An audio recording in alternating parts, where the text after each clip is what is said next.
안녕하세요. 역사는 히스토리인 이야기죠. 역사를 이야기로 풀어보는 이규환 하이스토리 시간입니다. 2018년에 고려시대에 조성된 강화도의 강화중성의 한 지점을 조사하던 발굴단이 의미심장한 유골을 확인했습니다. 9개의 목재구덩이가 보인 건데요.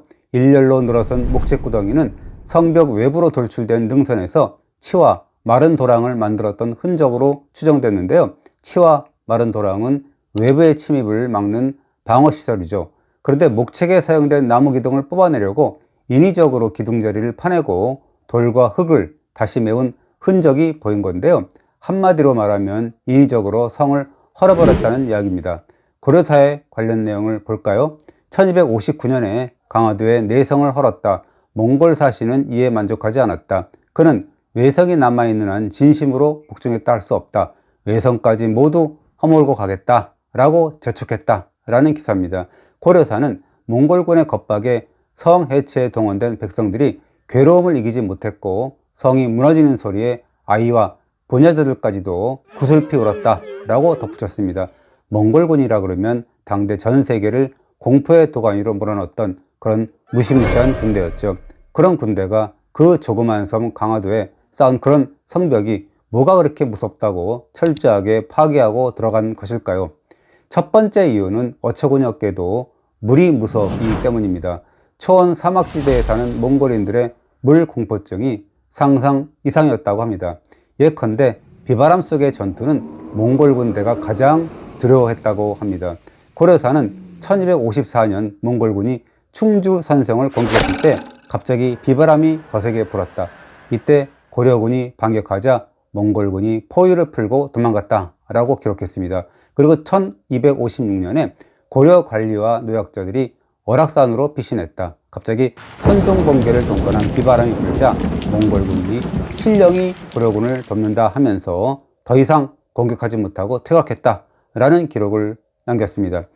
유명한 얘기지만 몽골의 일본 원정도 실패로 돌아가지 않았습니까?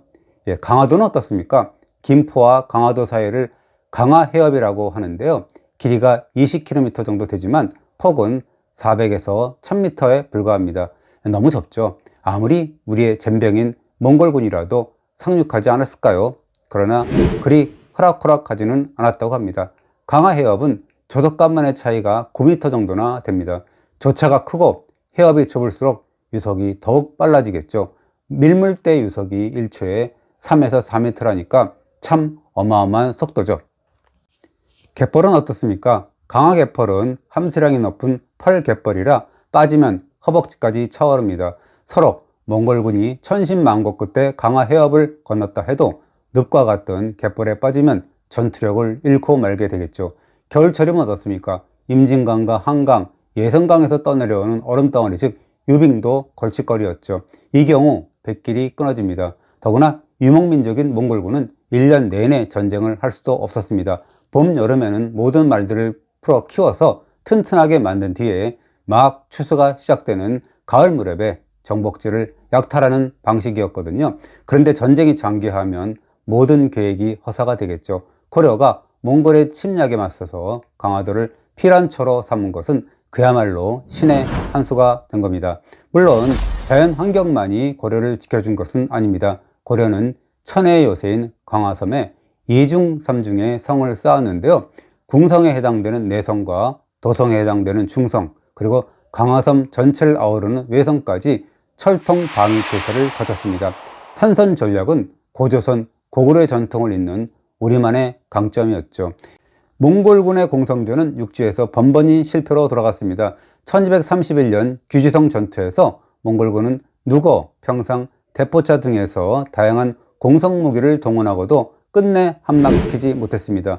전투를 지휘한 70대 노익장의 몽골 장수는 이렇게 작은 성이 대군을 맞아 싸우는 것을 보니 하늘이 고려를 돕는 것이다 라고 혀를 내둘렀다고 합니다. 그리고 1232년 처인성 전투 때는 승려 김윤호가 몽골군 총사령관인 살리타이를 살해하는 등 충격적인 그런 전과를 올리기도 했습니다. 또 빼놓을 수 없는 고려만의 장점이 있었습니다. 바로 노련한 외교술이었습니다. 거란의 침입 때 세치어로 강동 6주를 거저 차지한 서희의 예가 있었죠. 그리고 고려 외교관들은 거란 즉 요나라와 금나라에 이어서 몽골 즉 원나라까지 강대국을 쥐락펴락했습니다.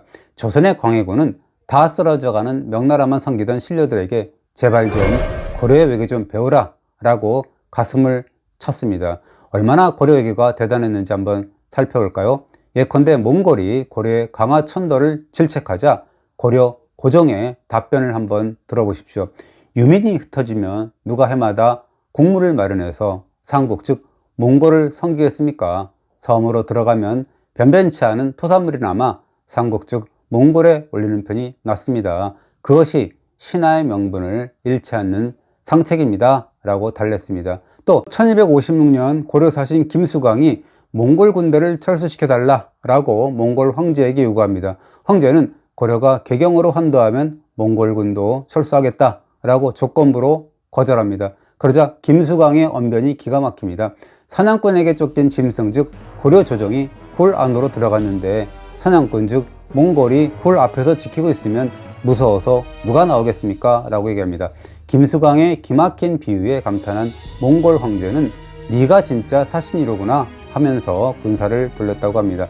고려는 몽골의 6차례 침입을 만 28년간이나 버텼지만 오랜 전란으로 지쳐갔습니다. 결국 고종은 1259년에 태자인 전, 즉 원종을 강화사절로 보냅니다. 태자 즉 원종이 쿠빌라이에게 100개를 청하자 몽골 조정에서 반색을 하죠. 몽골 조정에서는 이렇게 얘기합니다.